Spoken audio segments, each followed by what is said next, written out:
Today we will discuss a new chapter, coordination compound. Okay, what is the coordination compound and what is the general introduction of the coordination compound? Today we will discuss. So first is the introduction part is some of the compounds are written here. They are coordinately bonded compound like chlorophyll. Chlorophyll is a coordination compound.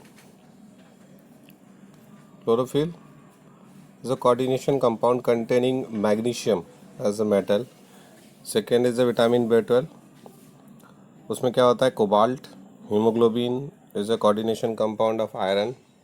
Cisplatin is a coordination compound of platinum and many industrial compound EDTA, DMG, and in the metallurgy also the coordinate compound are use. ठीक है, तो formation of coordination compounds are useful in extraction of gold and silver also. But this starting four are very important because chlorophyll containing magnesium, vitamin B12 containing cobalt, hemoglobin containing iron, cisplatin is platin. ठीक है, platinum. Second, transition and inner transition metal forms complex compound. कौन बनाता है complex compound? Transition and inner transition metal. क्यों बनाते हैं? Because उनमें एक सिमिलरिटी है क्योंकि दोनों में DS और FS कॉन्फ़िगरेशन होता है, last electronic configuration, and the electron can migrate और they have a vacant orbital. So vacancy of orbital और के कारण वो आराम से कंपाउंड बना पाते हैं. कौन से? Coordination compounds. तो हमने यहाँ कहा जो D ब्लॉक के एलिमेंट्स है and the F block elements can form the coordinate compound. तो ठीक है. सो ऑर्बिटल ऑक्यूपेंसी देखो, अगर हम इस ऑर्बिटल ऑक्यूपेंसी को देखें तो स्कैंडियम से लेके अगर हम जिंक तक देखने चले तो स्पेशली अगर यहाँ पूरा देखें तो यहाँ देखो 4 वैकेंट ऑर्बिटल है, 3 vacant orbital, 2 vacant orbital, and the electron when migrate from और shifted from one d orbital से अनदर d ऑर्बिटल, देन यहाँ पे हमें वैकेंसीज क्रिएट होती है. हम आगे पढ़ेंगे जाके कि यहाँ कैसे वैकेंसी क्रिएट हो जाती है. तो एक बड़ा कारण होता है कि they can show the form coordinate compound. ठीक है, due to presence of vacant d orbital, और वो वैकेंसी जनरेट होती है due to migration of unpaired electron of the d orbitals, जिसको आगे जाके हम inner orbital complexes and outer orbital complexes पढ़ते हैं. तो they can form easily coordinate compounds. ठीक है, तो ये ऑर्बिटल स्ट्रक्चर है हमारे पास किसके? d ऑर्बिटल्स के. फिर आगे आइए तो एक और चीज़ पढ़ते हैं हम लोग, double salt and the complex compound. तो what is complex compound and what is the double salt?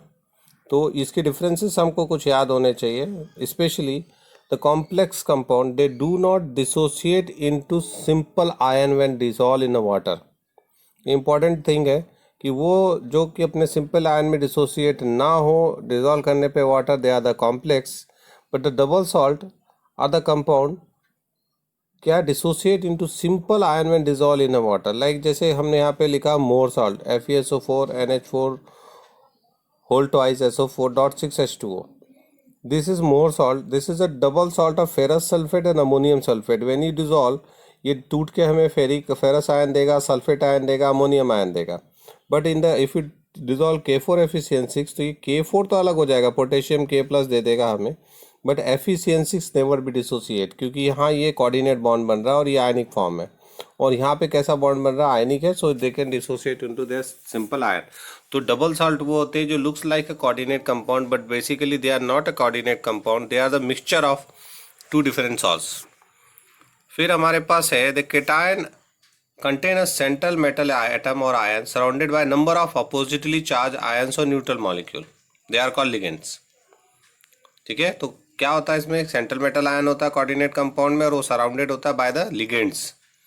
But अगर हम डबल सॉल्ट को देखें तो 2 सॉल्ट्स आर क्रिस्टलाइज्ड, 2 सॉल्ट है इसके अंदर, are crystallised together in stoichiometric ratio from their saturated solution, they are called double salt. तो this is the basic difference between the complex compound and the double salt. Important है, we have to know. ठीक है, उसके बाद है ये देखो general introduction है कोऑर्डिनेशन कंपाउंड का. हम किसी भी कोऑर्डिनेशन कंपाउंड को लिखते हैं तो उसमें क्या क्या इंपॉर्टेंट चीज़ें होती है. उसमें सबसे पहली चीज़ होती है सेंट्रल मेटल आयन, एटम या आयन. वो सेंट्रल आयन ये किस ऑर्बिटल, ये किसका है? D ब्लॉक एलिमेंट का या ब्लॉक एलिमेंट का होता है, जिसके पास क्या होते हैं? वैकेंट D ऑर्बिटल्स होते हैं. ठीक है, या वैकेंट ऑफ ऑर्बिटल है। स्पेशली डी ऑर्बिटल कंपाउंड हम यहाँ पढ़ रहे हैं। तो वैकेंट डी ऑर्बिटल कंपाउंड जिनके पास है they form the central atom आए। फिर उसके बाद हमारे पास है लिगेंड्स। लिगेंड का मतलब होता है वो ऐसा ऐसा कोई भी ग्रुप जिसके पास क्या हो, लोन पेयर ऑफ इलेक्ट्रॉन हो। और वो लोन पेयर कौन सा इलेक्ट्रॉन हो, लोन पेयर हो। और वो उस लोन पेयर को क्या कर सके, डोनेट कर सके टू द सेंटर एटम, उसको हम लोग क्या कहते हैं, लिगेंड्स कहते हैं। ठीक है। तीसरी चीज़ है हमारे पास क्या है, कोऑर्डिनेशन नंबर। तो जितने भी ligand form a bond with the central metal ion, उसको हम लोग क्या कहते हैं, कोऑर्डिनेशन नंबर। तो यहाँ पे देखो, अगर हम गौर करें तो 6 cyanide form a bond with the iron, तो यहाँ पे कोऑर्डिनेशन नंबर कितना होगा, 6। इसके अलावा अगर कोई और कंपाउंड होता, ठीक है, तो वहाँ पे अगर हम यहीं पे लिख देते K4Fe, ठीक है ना, K4Fe हो जाता है, यहाँ पे लिखते Br6, ठीक है। तो यहाँ पे भी कोऑर्डिनेशन नंबर कितना होता है, 6। इसका मतलब 6 हो गया, Br यहाँ लिगेंड हो गया, Fe यहाँ पे क्या हो गया, सेंटर आयन हो गया। तो ये कोऑर्डिनेशन कंपाउंड का एक जनरल डिस्कशन है, इंट्रोडक्शन है। जब भी आप कोऑर्डिनेशन कंपाउंड देखिए तो इसमें ध्यान रखिए कि जो ये है डी ब्लॉक एलिमेंट या ब्लॉक एलिमेंट होगा वो सेंट्रल मेटल आयन होगा। उसके बगल में ये जो होंगे, जो डोनर एटम होते हैं कोऑर्डिनेट कंपाउंड्स में, वो क्या कहलाते हैं, लिगेंड्स। ये इसका क्या कहलाता है, कोऑर्डिनेशन नंबर। ये जो आगे हमने ये जो लगाया K4 लिखा है यहाँ पे, ठीक है, तो अब हम, तो ये K4 जो है इसको हम काउंटर आयंस कहते हैं। They balance only the charge present on the coordination compounds, ठीक है। और कोऑर्डिनेशन कंपाउंड को हमेशा एक स्क्वायर ब्रैकेट के अंदर शो किया जाता है, तो उस स्क्वायर ब्रैकेट को हम लोग क्या कहते हैं, कोऑर्डिनेशन स्फीयर। तो ये एक जनरल आइडिया है आपके पास, coordination sphere, central metal ion, ligands and the coordination number. हाँ, आपको याद रखना है, आगे हम अब और पढ़ेंगे, ठीक है। अगर कुछ कभी कंपाउंड हो सकता है कि आपके पास यहाँ पे लिखा है XY3 और यहाँ पे आपको लिख दिया है ना Z, तो इसका मतलब यहाँ पे ये कॉम्प्लेक्स कैसा है, कॉम्प्लेक्स ऐसा होगा, यहाँ पे ये कॉम्प्लेक्स होगा पॉजिटिवली चार्ज। और यहाँ जो भी नेगेटिव आयन लिखा जाता है वो हमेशा राइट हैंड साइड, इस साइड में लिखा जाता है, और जो पॉजिटिव आयन जब नेगेटिव चार्ज को बैलेंस करता है तो वो इस साइड में लिखा जाता है। तो counter ion can write on the left hand side, on the right hand side. लेकिन ध्यान रखिएगा कि जब इस साइड लिखेंगे, यहाँ साइड लिखेंगे, तो वो जब भी लिखेंगे वो पॉजिटिव आयन लिखा जाएगा ताकि वो नेगेटिव चार्ज को बैलेंस करे, और जब भी इधर लिखा जाएगा तो वो नेगेटिव आयन लिखा जाएगा to balance the positive charges. तो दिस इज अ वे और general idea of the coordination sphere. अब कोऑर्डिनेशन कंपाउंड्स, कुछ एग्जाम्पल हमने यहाँ पे और लिए, देखो जैसे मैं अभी कह रहा था आपको, इस एग्जाम्पल को अगर हम देखते हैं CONH3 6 एंड Cl3, तो यहाँ पे CO क्या हो जाएगा, सेंट्रल आयन है, अमोनिया यहाँ पे लिगेंड है, कोऑर्डिनेशन नंबर यहाँ पे कितना हो गया, 6 है, और यहाँ पे काउंटर आयन क्लोरीन है, and this is a negatively charge counter ion, it means coordination compound having a positive charge. In the same way if you see this one, तो यहाँ पे platinum is central atom, ammonia is a ligand, coordination number is 4 because 4 ammonia bonded with the platinum, and the counter ion is Br and it is negatively charged, it means the ligand is complex having a positive charge। हमने यहाँ पे नीचे उसका example भी दिया, देखो यहाँ positive charge बना है, ठीक है। ये देखो 3 कॉर्ड का आपके क्या हो गए, काउंटर आयंस हो गए। और ये इसका स्ट्रक्चर देखो, ये जो सेंट्रल है, ये जो ये दिख रहा है, ये कोबाल्ट है, ये जो सेंटर में। उसके अलावा ये जितने भी 6 आपको दिखाई दे रहे, 1 2 3 4, ये 5 और ये 6, ये इसका क्या होगा, सराउंडिंग एटम, या जिसको आप लिगेंड्स कहते हैं। तो they form a bond with the central atom, ठीक है। सेम है, अगर हम यहाँ पे देखो तो देखो ये अमोनिया 1 2 3 4, ये 4 अमोनिया हो गए आपके, क्या हो गए, लिगेंड्स। ये PT देखो क्या हो गया, सेंट्रल एटम हो गया, और ये Br क्या हो गया, काउंटर आयन हो गया। समझ गए बात को। तो ये है कोऑर्डिनेशन कंपाउंड, लिखने का तरीका है। तो कोऑर्डिनेशन कंपाउंड्स में क्या क्या चीज़ें होती है, तो सबसे हमने कहा कि coordination entities, coordination entities constitute a central metal atom और ion bonded to the fixed number of ions or a molecule. Example in the K4FeCN6, the species FeCN6 4- represent coordination compound। तो कोऑर्डिनेशन कंपाउंड वो होता है जिसके अंदर एक central atom होता है और उसके चारों ओर क्या होते हैं, फिक्स नंबर ऑफ लिगेंड्स होते हैं जो कि उससे बॉन्ड फॉर्म कर रहे हैं। तो यहाँ पे हमारे पास जो कोऑर्डिनेशन एंटिटीज है वो उसमें K4 को काउंट नहीं करेंगे, पोटेशियम काउंट नहीं होगा, ये हमारे पास जो स्क्वायर ब्रैकेट के अंदर लिखा है वो कोऑर्डिनेशन कंपाउंड है, ठीक है। सेकेंड होता है लिगेंड्स।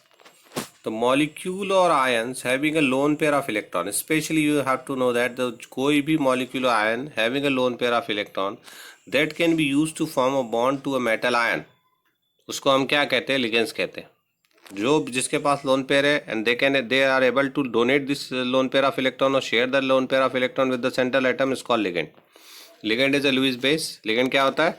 लुईस बेस होता है. The coordinate covalent bond, metal ligand bond. अगर हम कोऑर्डिनेट कोवेलेंट बॉन्ड को देखें तो this is the metal ligand bond है. ठीक है. अब हमारे पास जो लिगेंड होते हैं वो कितने तरीके के होते हैं? तो लिगेंड को हमने कहा लुईस बेस है, बिकॉज लुईस बेस होता है जिसके पास क्या होता है? लोन पेयर ऑफ इलेक्ट्रॉन होता है. ठीक है. उसके बाद देखो कि टाइप्स ऑफ कोऑर्डिनेट लिगेंड्स कितने होते हैं. लिगेंड्स होते हैं मोनोडेंटेड, जिनके पास क्या हो? One bond to the metal ion, यानी एक डोनर साइट हो, उसके पास एक डोनर साइट हो जो कि एक lone pair of electron donate कर सके. बाइडेंटेड, जिनके पास दो डोनर साइट हो, they can donate two lone pair of electrons. Polydentate, more than two bonded bonds to metal ion, या they have a capability to share more than two lone pair of electron with the central metal ion, can form more than two bonds. तो it's called polydentate ligand. तो ligands some examples are there. Unidentate में देखो, अब हमारे पास क्या है? Water है. ये नहीं देखना कि कितने लोन पेयर है. They have a lone two lone pair. अगर हम वाटर को देख रहे हो तो यहाँ कंफ्यूज मत होना कि यहाँ इसके पास तो टू लोन पेयर है, but at a time only one lone pair can form a bond. तो that's why this is unidentate या monodentate. Like ammonia, fluoride, chloride, देखो three four lone pair are there but only one can donate at a time. तो they are called monodentate. Same as cyanide, thiocyanide आपका हो गया, thiocyanate ion, SCN, CN, hydroxide ion, they are monodentate. ठीक है. Can donate only one lone pair. एक donor site है, सब में एक एक एलिमेंट है जो कि डोनर साइट शो कर रहा है. अब यहाँ पे सेकेंड देखो, बाइडेंटेड में हमने कहा दे have a two donor site. देखो यहाँ पे टू डोनर साइट है, 1 and 2. ठीक है ना. तो ethylene diamine, this is this name of this compound is ethane 1,2 diamine, sorry ethane 1,2 diamine. और ये इथेन 1,2 डायमीन में दो डोनर साइट है. इन the same way if you see the oxalate ion, it also having a two donor side, first one and the second one. So they are bidentate. Next is the polydentate. If the compounds having ligands having more than two donor sites. If you see first one, diethyl triamine. So how many amine groups are there? 1, 2, 3, and all the three groups having a 1,1 lone pair. Nitrogen having a 1,1 lone pair. So this is tridentate. If you see triphosphate, तो ये जो तीन सी देखो, ये they can donate pair of electron. In the same way if you see the EDTA, तो EDTA में देखो 1, 2, 3, 4, 5 and 6 donor sites are there. So EDTA is a hexadentate ligand. तो ये आपका लिगेंसी है, ध्यान रखिए. और लिगेंड को हमेशा डेंटेड के फॉर्म में एक्सप्रेस किया जाता है, तो they are hexadentate. Some more examples are there. Oxalate ethane 1,2 diamine, देखो यहाँ पे हमने इसको रेड करके स्पेशली शो कर दिया है कि उसको कितने डोनर साइट उसके पास है. इसको भी देखो, उसके पास भी कितनी डोनर साइट है. तो ऑल आर बाइडेंटेड. तो डोनर एटम्स है, इनके पास लोन पेयर है, they can donate lone pair of electron और they can share the lone pair of electron with the central atom. ठीक है. आ गई बात समझ में. यहाँ भी हमको लिगेंड समझ में आ रहा है कौन सा है. ये सब लिगेंड है हमारे पास, है ना. ये बॉन्ड बना रहे किसके बाद? सेंट्रल एटम यानी कोबाल्ट के साथ. तो ये कोबाल्ट यहाँ पे क्या हो गया? सेंट्रल एटम हो गया. और ये सब लिगेंड है, और ये बाइडेंटेड लिगेंड है. देखो EN is a bidentate ligand. दो डोनर साइट है, तो देखो ये दो पूरा बॉन्ड बन गया यहाँ पे. तो बाइडेंटेड लिगेंड है, they are form two bonds. ठीक है ना. ये देखो एक ही कंपाउंड है जो दो बॉन्ड बना रहा है यहाँ पे, तो they are bidentate. Next is ये हेक्साडेंटेड का भी एग्जाम्पल हमने दे दिया आपको. EDTA में कहाँ पे डोनर साइट थी? यहाँ पे 1, 2, 3, ये 4, ये 5 and 6. So it can form a 6 coordinate bond. Can form, है ना. They can form less coordinate bond also. ठीक है. But maximum possibility they can form the 6. EDT can form the 6 coordinate bond with the central atom. It means that's why it is hexadentate. It has a 6 donor side.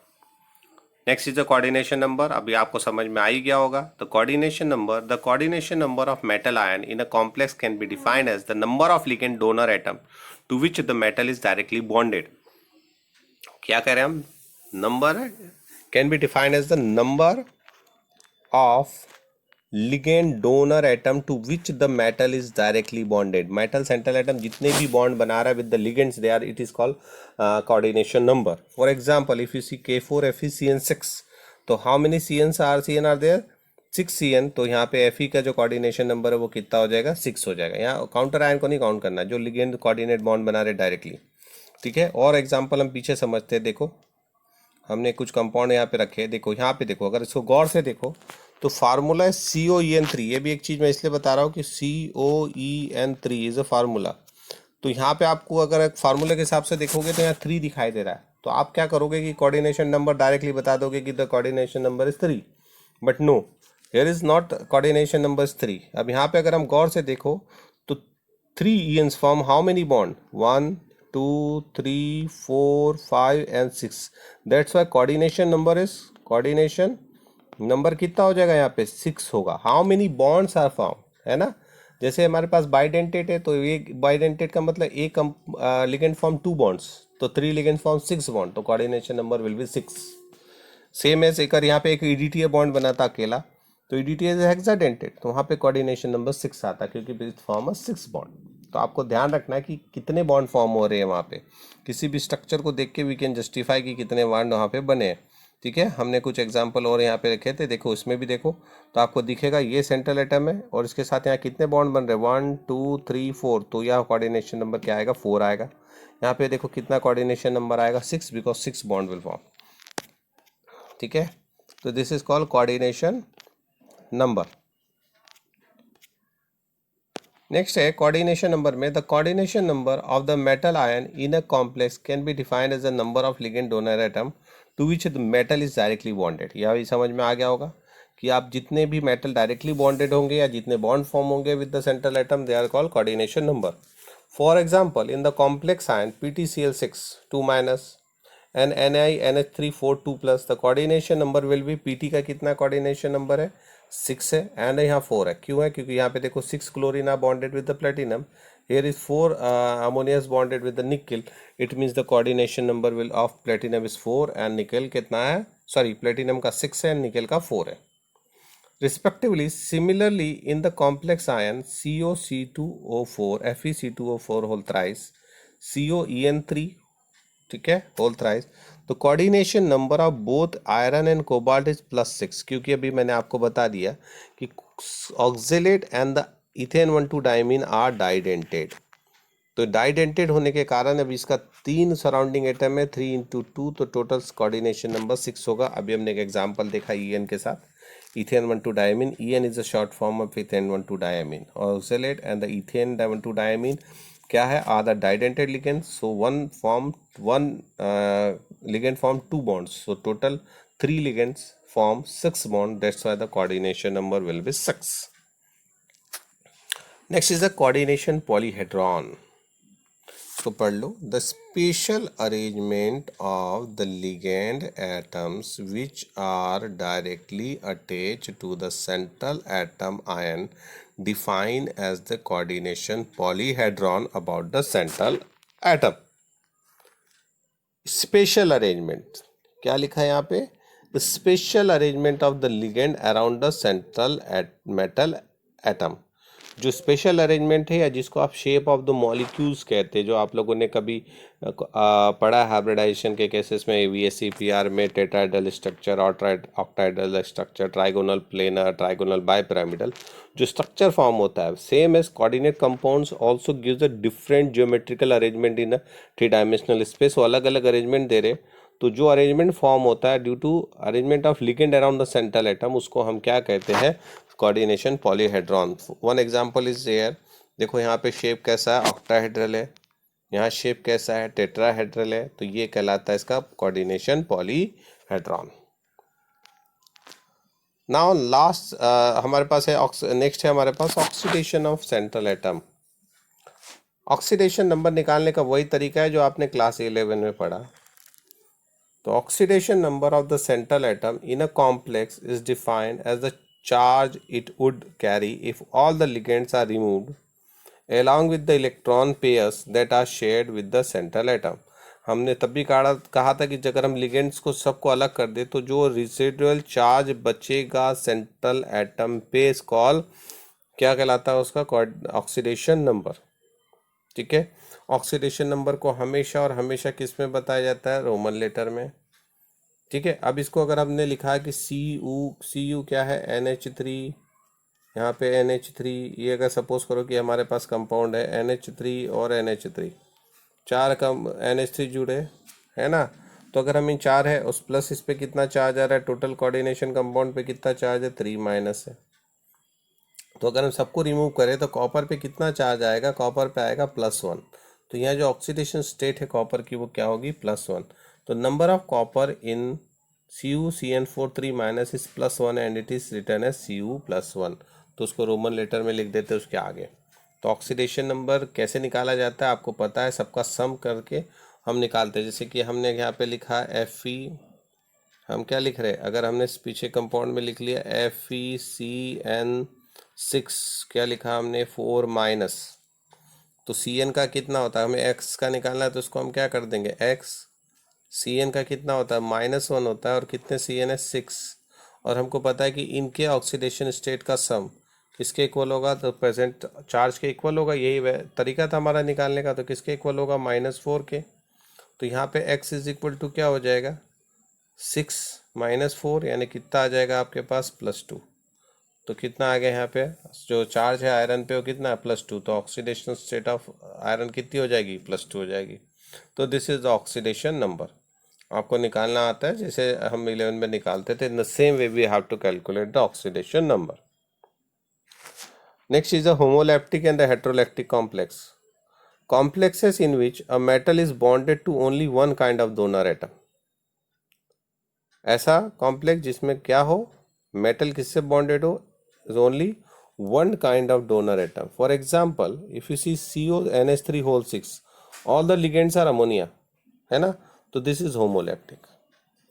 लेकिन इसमें अगर देखो हम तो क्या है, जिसमें मेटल में क्या है, दोनों अलग अलग लिगेंड्स है, अमोनिया भी है क्लोरीन भी है। टू डिफरेंट और more than 2 different ligand form a bond with the central atom is called heteroleptic. तो metal is bonded to more than one kind of donor atom is called heteroleptic. तो homoleptic and the heteroleptic is the next example. ठीक है, समझ में आ गया। तो this is the general introduction.